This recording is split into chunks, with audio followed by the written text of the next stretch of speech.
Hello दोस्तों, zero lab में आपका एक बार फिर से स्वागत है। आज के वीडियो में हम ये Xiaomi का जो चार्जर है, स्मार्टफोन चार्जर, इसको रिपेयर करना सीखने वाले हैं। तो यहाँ पे इस तरह के चार्जर जब डेड कंडीशन में होते हैं तो इसको कैसे रिपेयर करना है, इस वीडियो के माध्यम से आप जान पाएंगे। तो इसमें क्या कंडीशन आती है, क्या फॉल्ट आती है, उसको हम देखने वाले हैं।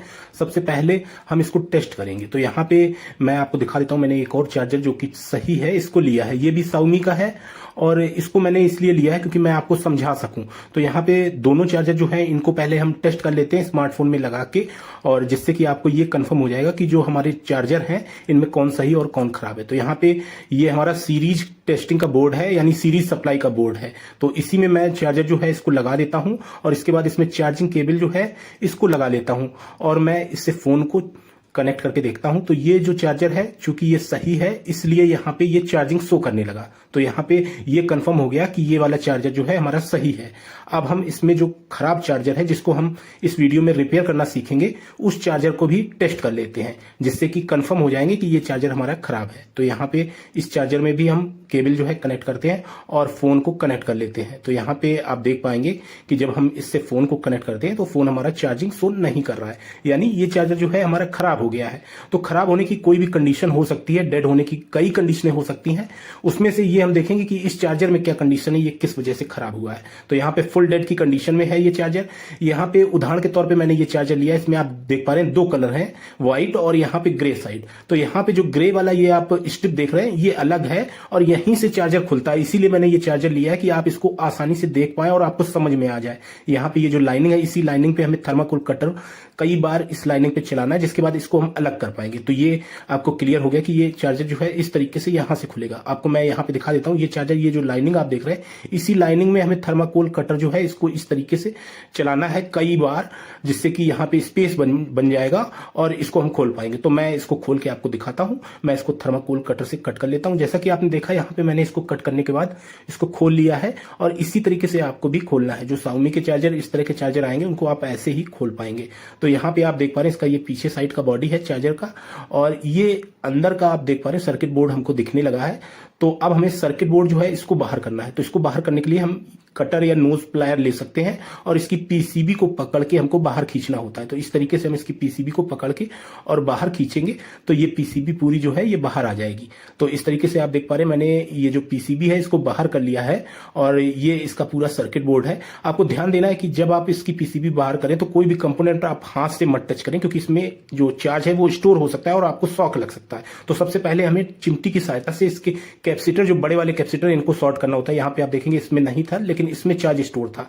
तो ये आपको बहुत विशेष ध्यान देना है, नहीं तो ये आपको शॉक दे सकता है। तो यहाँ पे इस तरीके से हमने इसको डिस्चार्ज कर लिया है। अब हम इसको कहीं भी टच करेंगे तो कोई प्रॉब्लम नहीं आएगी। अगर हम इसको डिस्चार्ज ना करते और फिर हम कहीं पे भी अपने हाथ से, अपनी उंगलियों से इसको टच करते तो ये हमको शॉक दे देता। तो ये चीज आपको जानना जरूरी है और इस चीज को आपको पहले करना है, शॉर्ट कर लेना है कैपेसिटर। अब हम इस चार्जर में मैनुअली सभी कंपोनेंट जो है इनको देख लेते हैं कि कोई कंपोनेंट हमको खराब दिख रहा है। यहाँ पे आप देख पा रहे हैं कि चार्जर के अंदर दो ये पॉइंट्स हैं। इन पॉइंट्स पे हमारा जो है एसी सप्लाई जो है यहाँ पे इस कनेक्टर के थ्रू हमारे सर्किट बोर्ड में जाता है। तो सर्किट बोर्ड में जाने के बाद ये जो सप्लाई है ये कहां कहां पे कैसे जाती है ये आप देख पाएंगे। सबसे पहले ये एक फ्यूजिबल रेजिस्टेंस लगी, इसके बाद ये ब्रिज में जाती है। यहाँ पे आप देख पा रहे हैं दूसरा कनेक्टर का सप्लाई डायरेक्ट ब्रिज में जाता है। तो हमें सबसे पहले फ्यूजिबल रेजिस्टेंस को ही चेक करना होता है। तो इसको हम कंटिन्यूटी में मल्टीमीटर लगा के और फ्यूजिबल रेजिस्टेंस जो है उसको चेक कर लेते हैं। यहाँ पे आप देख पाएंगे कि सर्किट बोर्ड जो है, सर्किट बोर्ड में ये जो कंपोनेंट दिख रहा है ये फ्यूजिबल रेजिस्टेंस है। इसके ऊपर हीट सिंक ट्यूब चढ़ी हुई है और इसकी जगह पे फ्यूज भी लगा हो सकता है। हालांकि इसमें फ्यूजिबल रेजिस्टेंस लगी है और ये एक वैल्यू शो करेगी। अगर ये कोई वैल्यू नहीं शो करती तो इसका मतलब ये खराब है। ये 2.2 ओम की वैल्यू शो कर रही है, इसका मतलब ये फ्यूजिबल रेजिस्टेंस जो है सही है और ये सप्लाई जो है हमारी ब्रिज तक पहुंचा रही है। तो यहाँ पे आपने देखा कि फ्यूजिबल रेजिस्टेंस ठीक होने के बाद भी हमारा चार्जर जो है ये डेड कंडीशन शो कर रहा है। और चूंकि हमने जब कैपेसिटर शॉर्ट किए थे तो वहां पे कैपेसिटर चार्ज था, तो ऐसी कंडीशन में फ्यूजिबल रेजिस्टेंस हमारी सही है और ब्रिज से आगे सप्लाई जा रही है जो कि कैपेसिटर पे पहुंच रही है। तो इसका मतलब आगे कहीं कोई कंपोनेंट हमारा खराब है। तो यहाँ पे अब हम आगे कौन से कंपोनेंट हमें चेक करने हैं। तो सबसे पहले कैपेसिटर वगैरह तो हमने देख ही लिए कि हमारे कैपेसिटर सही है, मैनुअली देख लेना है। इसके बाद ये ड्रम कॉइल लगी हुई है, यानी ड्रम इंडक्टर लगा हुआ है, ये ड्रम इंडक्टर हमें टेस्ट करना होता है। तो यहाँ पे ड्रम इंडक्टर जो है, ये ड्रम इंडक्टर इसको हम निकाल लेंगे और इसको टेस्ट टेस्ट करेंगे। मैं यहाँ पे आपको एक डायग्राम दे रहा हूँ, ये ड्रम इंडक्टर किस तरीके से लगा है। ब्रिज के आगे 2 कैपेसिटर लगे हुए हैं और दोनों इलेक्ट्रोलाइट कैपेसिटर जो है, पहला कैपेसिटर डायरेक्ट ब्रिज के साथ लगा है, दूसरा जो कैपेसिटर है वो इस ड्रम कॉइल से सप्लाई आगे जाने के बाद लगा है। तो यहाँ पे आपको जो ड्रम कॉइल है, इसको ड्रम कॉइल अगर खराब होगी तो आपकी जो सप्लाई है वो आपको आउटपुट सप्लाई नहीं मिलेगी। तो इस ड्रम कॉइल को हम क्या करेंगे, रिमूव कर लेंगे और इसके बाद इसको हम टेस्ट करेंगे। पहले हम ऐसे ही लगी कंडीशन में इसको कंटिन्यूटी में मल्टीमीटर लगा के और टेस्ट कर लेते हैं। तो यहाँ पे आप देख पाएंगे कि जब हम इस ड्रम इंडक्टर को मल्टीमीटर से कंटिन्यूटी में टेस्ट करेंगे तो ये एक वैल्यू शो करेगा। यहाँ पे इसका रेजिस्टेंस जो है ड्रम इंडक्टर का वो शो होगा। तो यहाँ पे इसका रेजिस्टेंस जो है वो 100 ओम के नीचे ही शो होना चाहिए, 1, 2, 3 या 10 ओम ऐसे करीब। लेकिन यहाँ पे आप देख पा रहे हैं मल्टीमीटर से जब मैं इसको टेस्ट कर रहा हूं तो ये कोई भी वैल्यू शो नहीं कर रहा है। हम प्रॉपरली जो है प्रोब मल्टीमीटर की इसमें लगा के दोबारा से सही से टेस्ट करते हैं तो यहाँ पे आपको ये कंफर्म होगा कि ये कोई भी वैल्यू शो नहीं कर रहा है। इसका मतलब ये जो ड्रम इंडक्टर है ये ओपन हो चुका है और ये जब ओपन हो जाता है ऐसी कंडीशन में हमारा जो सेकंड कैपेसिटर है उस पे सप्लाई नहीं पहुंचती है।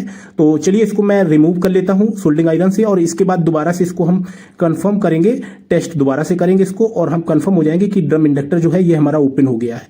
तो ये जो ड्रम इंडक्टर है ये ओपन होने की कंडीशन क्या होती है। वैसे ड्रम इंडक्टर में इतना ज्यादा जो सप्लाई है पावरफुल सप्लाई नहीं जाती, क्योंकि ये चार्जर जो है बहुत कम मिली एम्पियर जो है करंट कंज्यूम करता है एसी मेन से। तो यहाँ पे ड्रम इंडक्टर ओपन होने की कंडीशन नहीं होती। यहाँ पे आप देख पाएंगे इसका जो प्रतिरोध है यानी रेजिस्टेंस वैल्यू है ये मेगा ओम में आ रहा है, यानी 6 या 7 mega ohm, 5 point something mega ohm में आ रहा है। मेगा ओम मतलब ये ओपन है, कहीं से हल्का फुल्का सा भी अगर टच हो रहा है वायर तो फिर वो मेगा ओम में ही वैल्यू जो है वो शो करता है। तो यहाँ पे ये ड्रम इंडक्टर ओपन होने की एक और कंडीशन होती है जो कि अभी आप आगे देख पाएंगे और मैं आपको यहाँ पे बता पाऊंगा। यहाँ पे चलिए देखते हैं इसको, हम इसके ऊपर की जो हीट सिंक ट्यूब है इसको निकाल लेते हैं। यहाँ पे हीट सिंक ट्यूब क्यों लगाई जाती है ड्रम इंडक्टर पे, ये आपने कभी इस विषय में सोचा है?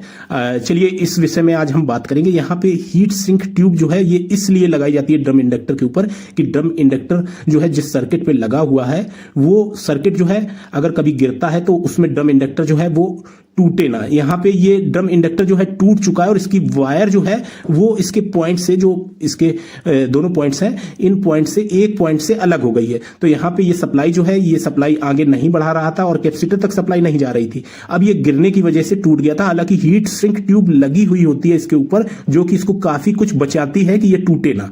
तो यहाँ पे आज आपने ये भी जाना कि जो ड्रम इंडक्टर है इन पे हीट सिंक ट्यूब क्यों लगी होती है।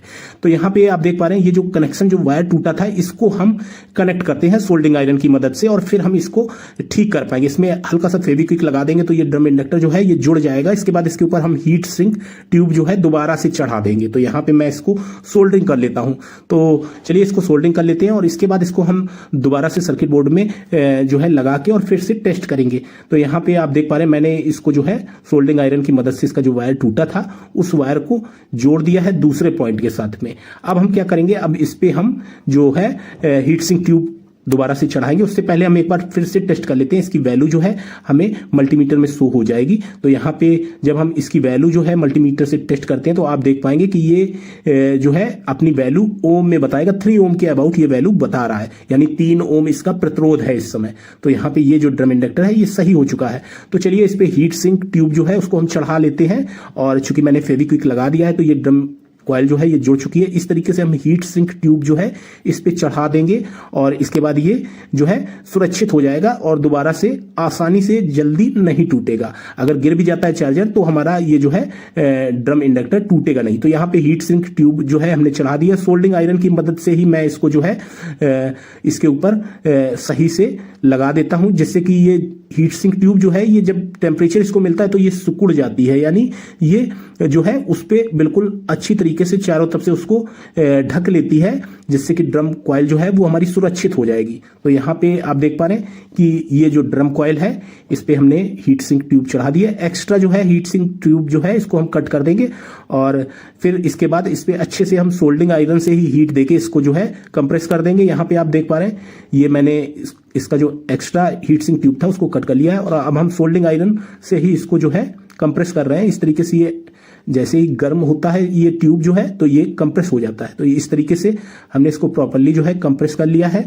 अब हम इसको चार्जर में लगा लेते हैं, चार्जर का जो सर्किट बोर्ड है उसमें लगा के, और फिर हम इसको टेस्ट करेंगे। तो यहाँ पे एक बार मैं फिर से टेस्ट कर देता हूँ जिससे कि कंफर्म हो जाए कि हमारी जो ड्रम कॉइल है ये सही हो चुकी है। तो यहाँ पे मल्टीमीटर को दोबारा से हम कंटिन्यूटी मोड पे लगा लेते हैं और इस ड्रम इंडक्टर को जो है हम टेस्ट कर लेते हैं। तो यहाँ पे आप देख पाएंगे इसकी वैल्यू जो है मल्टीमीटर में शो हो जाएगी और यहाँ पे इसकी वैल्यू 3.2 ओम के अबाउट आ रही है। तो इसका जो प्रतिरोध है ये 3.2 ओम है। चलिए अब हम इसको मेन बोर्ड में लगा लेते हैं और इसके बाद हम इस चार्जर को देखेंगे कि क्या ये चार्जर हमारा ठीक हुआ। तो यहाँ पे इस तरीके से मैं इसको मेन बोर्ड में लगा रहा हूँ सोल्डरिंग आयरन से।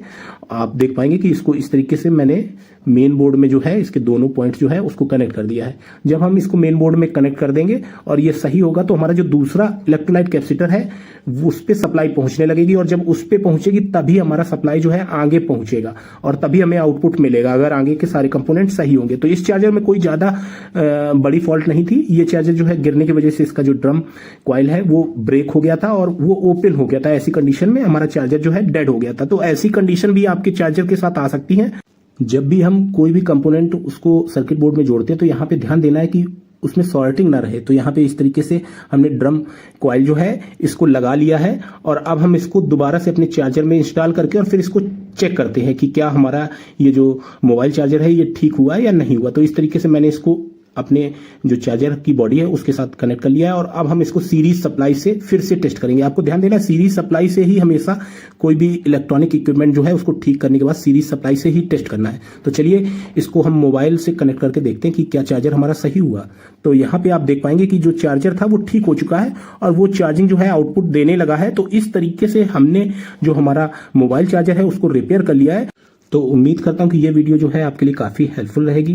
तो आज के वीडियो में इतना ही। Thanks for watching. Have a nice day.